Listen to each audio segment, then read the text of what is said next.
September 25th, 1780. Urgent messages stream toward a farmhouse just south of West Point, New York. The American Revolution rages into its 5th year. But right now, General George Washington and his senior aides, including Alexander Hamilton, are in a state of shock.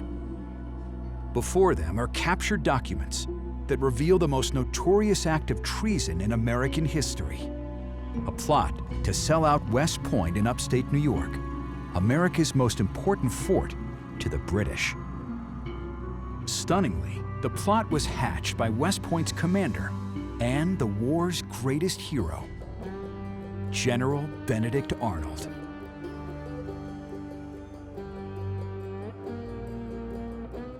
In 1779, Benedict Arnold is a famed hero of the American Revolution. But a month after marrying 18-year-old Peggy Shippen, Arnold begins to plot treason. As Benedict Arnold becomes closer and closer with the British, the whole question arises of the extent to which Peggy was actually involved, whether she was some kind of Lady Macbeth-type figure. Arnold's handler in British intelligence is John Andre, a man rumored to be Peggy's old flame, a fact that opens the door to a controversial theory. Peggy is behind the plot that's about to unfold.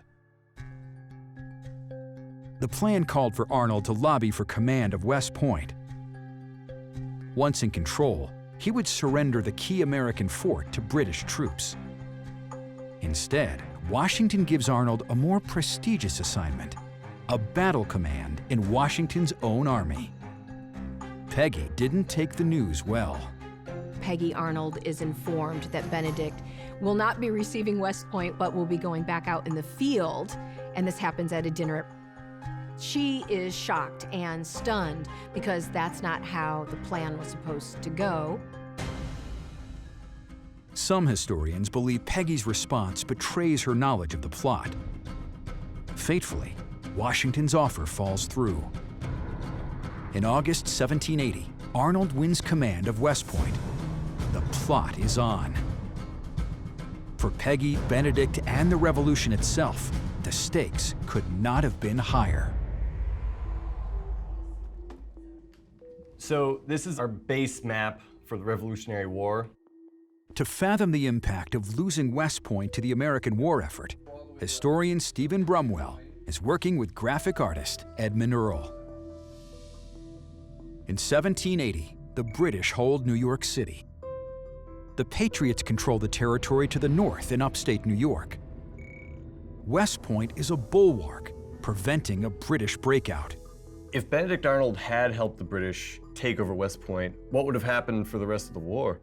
By taking West Point, the British would split the colonies in two and cut off critical supply lines feeding Washington's army. You can see why this area was described by strategists, most famously George Washington, as the key to the continent. If you could rupture that supply line, you're going to have a dire impact on the survival of the Continental Army, which is already on very short rations in the summer of 1780. To Stephen, there is one more diabolical aspect of this plot that demands consideration. It was not only about capturing West Point, but there's very strong evidence that the plot also envisaged the capture of George Washington.